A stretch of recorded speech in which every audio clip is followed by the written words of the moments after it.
ഏശയ്യാ 5-ാം അധ്യായം 1 മുതൽ 30 വരെയുള്ള വാക്യങ്ങൾ.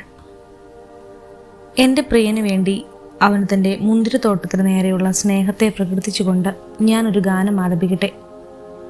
വളരെ ഫലപുഷ്ടിയുള്ള കുന്നിൽ എൻ്റെ പ്രിയന് ഒരു മുന്തിരിത്തോട്ടമുണ്ടായിരുന്നു. അവനത് കിളച്ച് കല്ലുകൾ നീക്കി വിശിഷ്ടമായ മുന്തിരിച്ചെടികൾ നട്ടുപിടിപ്പിച്ചു. അതിൻ്റെ മധ്യത്തിൽ അവനൊരു കാവൽ മാടം പണിതു. മുന്തിരിച്ചക്ക് കുഴിച്ചിടുകയും ചെയ്തു.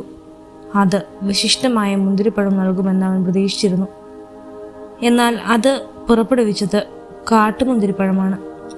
ജെറുസലേം നിവാസികളെ, യൂദയായിൽ വസിക്കുന്നവരെ, എന്നെയും എൻ്റെ മുന്തിരിത്തോട്ടത്തെയും കുറിച്ച് നിങ്ങൾ തന്നെ വിധി പറയുവിൻ.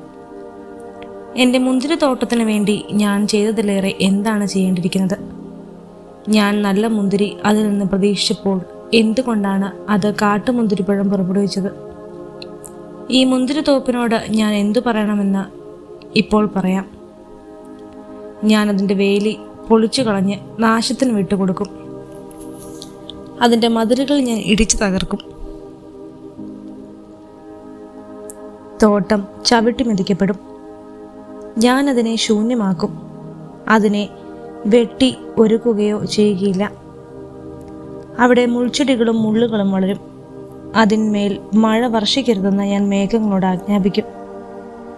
സൈന്യങ്ങളുടെ കർത്താവിൻ്റെ മുന്തിരിത്തോട്ടം ഇസ്രായേൽ ഭവനമാണ്. യൂദാ ജനമാണ് അവിടുന്ന് ആനന്ദം കൊള്ളുന്ന കൃഷി. നീതിക്ക് വേണ്ടി അവിടുന്ന് കാത്തിരുന്നു. ഫലമോ രക്തചൊരിച്ചിൽ മാത്രം. ധർമ്മനിഷ്ഠയ്ക്ക് പകരം നീതി നിഷേധിക്കപ്പെട്ടവരുടെ നിലവിളി. മറ്റാർക്കും വസിക്കാൻ ഇടം കിട്ടാത്ത വിധം വീടോട് വീട് ചേർത്ത്, വയലോട് വയൽ ചേർത്ത് അതിൻ്റെ മധ്യത്തിൽ തനിച്ചു വസിക്കുന്നവർക്ക് ദുരിതം. സൈന്യങ്ങളുടെ കർത്താവ് ശബ്ദം ചെയ്യുന്നത് ഞാൻ കേട്ടു. അനേകം മന്ദിരങ്ങൾ നിർജ്ജനമാകും. മനോഹരമായ മാളികകൾ വസിക്കാൻ ആളില്ലാതെ ശൂന്യമായി കിടക്കും. 10 ഏക്കർ മുന്തിരിത്തോട്ടത്തിൽ നിന്ന് 1 ബത്ത് വീഞ്ഞും 1 ഹോമർ വിത്തിൽ നിന്ന് 1 ഏഫ ധാന്യവും മാത്രം വിളവ് ലഭിക്കും. ലഹരി പാനീയങ്ങളുടെ പിന്നാലെ ഓടാൻ വേണ്ടി അതിരാവിലെ ഉണരുകയും വീഞ്ഞു കുടിച്ച് മതിക്കാൻ വേണ്ടി ഉറങ്ങാതിരിക്കുകയും ചെയ്യുന്നവർക്ക് ദുരിതം. അവരുടെ ഉത്സവങ്ങളിൽ വീണയും കിന്നരവും തപ്പും കുഴലും വീര്യമേറിയ വീഞ്ഞുമുണ്ട്. എന്നാൽ അവർ കർത്താവിൻ്റെ പ്രവർത്തികളെക്കുറിച്ച് ചിന്തിക്കുകയോ അവിടുത്തെ കരവേലകളെ നോക്കുകയോ ചെയ്യുന്നില്ല. എൻ്റെ ജനം അജ്ഞാനിമിത്തം അടിമത്തത്തിലേക്ക് നീങ്ങുന്നു. അവരുടെ പ്രഭുക്കന്മാർ വിശപ്പ് കൊണ്ട് മരിക്കുകയും അനേകർ ദാഹാർത്തരായി കഴിയുകയും ചെയ്യുന്നു. അതിനാൽ പാതാളത്തിൻ്റെ ആർത്തി വർദ്ധിച്ചിരിക്കുന്നു. സീമാതീതമായി അത് വായ് പിളർന്നിരിക്കുന്നു. ജെറുസലേമിലെ കൂലിനരും സാധാരണരും അവിടുത്തെ വലിയ ആൾക്കൂട്ടവും അവളിൽ അഭിമാനം കൊള്ളുന്നവരും അതിൽ പതിക്കുന്നു. മനുഷ്യന് തലകുനിക്കാൻ ഇടവന്നു. മർത്യർ അപമാനിതരായി, അഹങ്കാരികൾ ലജ്ജിതരായി. സൈന്യങ്ങളുടെ കർത്താവ് നീതിയിൽ ഉയർന്നു നിൽക്കുന്നു.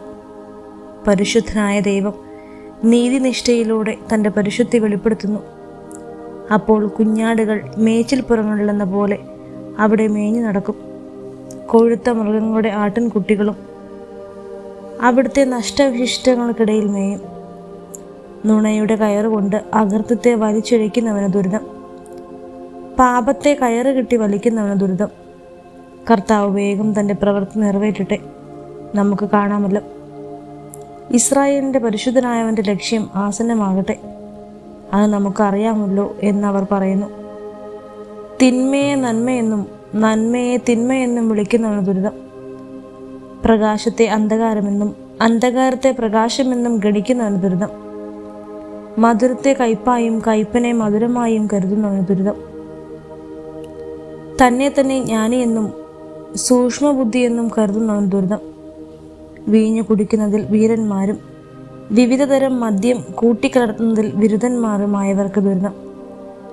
കൈക്കൂലി വാങ്ങിയ കുറ്റവാളിയെ മോചിപ്പിക്കുകയും നിരപരാധർക്ക് നീതി നിഷേധിക്കുകയും ചെയ്യുന്നവർക്ക് ദുരിതം. തീനാളത്തിൽ വൈക്കോൽ കുരുമ്പ് പോലെ, അഗ്നിജ്വാലയിൽ ഉണക്കപ്പുല്ലുപോലെ അവരുടെ വേര് ജീർണിക്കും. അവരുടെ പുഷ്പങ്ങൾ പൊടി പോലെ പറന്നുപോകും.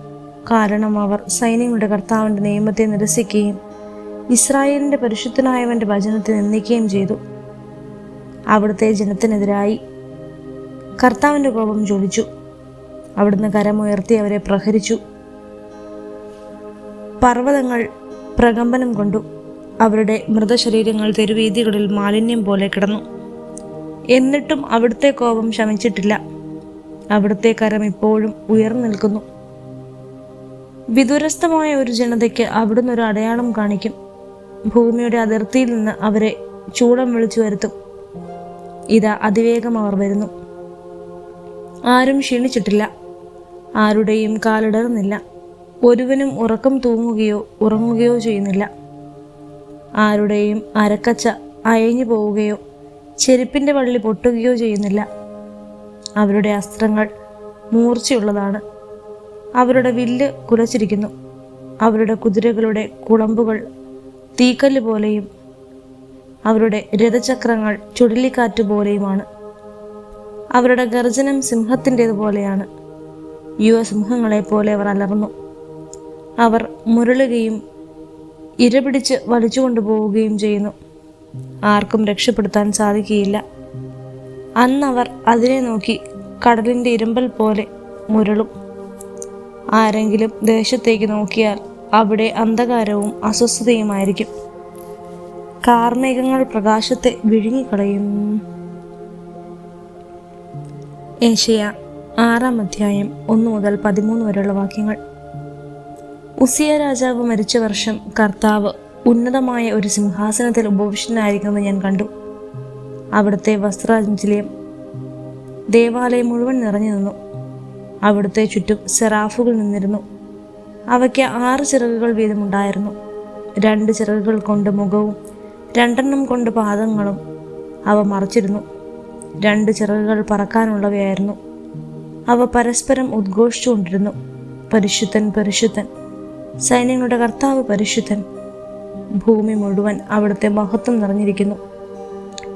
അവയുടെ ശബ്ദഘോഷത്താൽ ഭൂമുഖത്തിൻ്റെ അടിസ്ഥാനങ്ങൾ ഇളകുകയും ദേവാലയം ധൂമപൂരിതമാവുകയും ചെയ്യുന്നു. ഞാൻ പറഞ്ഞു, എനിക്ക് ദുരിതം, ഞാൻ നശിച്ചു. എന്തെന്നാൽ ഞാൻ അശുദ്ധമായ അധരങ്ങളുള്ളവനും അശുദ്ധമായ അധരങ്ങളുടെ മധ്യേ വസിക്കുന്നവനുമാണ്. എന്തെന്നാൽ സൈന്യങ്ങളുടെ കർത്താവായ രാജാവിനെ എൻ്റെ നയനങ്ങൾ ദർശിച്ചിരിക്കുന്നു. അപ്പോൾ സെറാഫുകളിൽ ഒന്ന് ബലിപീഠത്തിൽ നിന്ന് കൊടിയിൽ കൊണ്ടെടുത്ത ഒരു തീക്കനലുമായി എൻ്റെ അടുത്തേക്ക് പറന്നു വന്നു. അവൻ എൻ്റെ അധരങ്ങളെ സ്പർശിച്ചിട്ട് പറഞ്ഞു, ഇത് നിന്റെ അധരങ്ങളെ സ്പർശിച്ചിരിക്കുന്നു. നിന്റെ മാലിന്യം നീക്കപ്പെട്ടു, നിന്റെ പാപം ക്ഷമിക്കപ്പെട്ടിരിക്കുന്നു. അതിനുശേഷം കർത്താവ് അരുളി ചെയ്യുന്നത് ഞാൻ കേട്ടു. ആരെയാണ് ഞാൻ അയക്കുക? ആരാണ് നമുക്ക് വേണ്ടി പോവുക? അപ്പോൾ ഞാൻ പറഞ്ഞു, ഇതാ ഞാൻ, എന്നെ അയച്ചാലും. അവിടുന്ന് അരുളി ചെയ്തു, പോവുക, ഈ ജനത്തോട് പറയുക, നിങ്ങൾ വീണ്ടും വീണ്ടും കേൾക്കും, മനസ്സിലാക്കുകയില്ല. നിങ്ങൾ വീണ്ടും വീണ്ടും കാണും, ഗ്രഹിക്കുകയില്ല.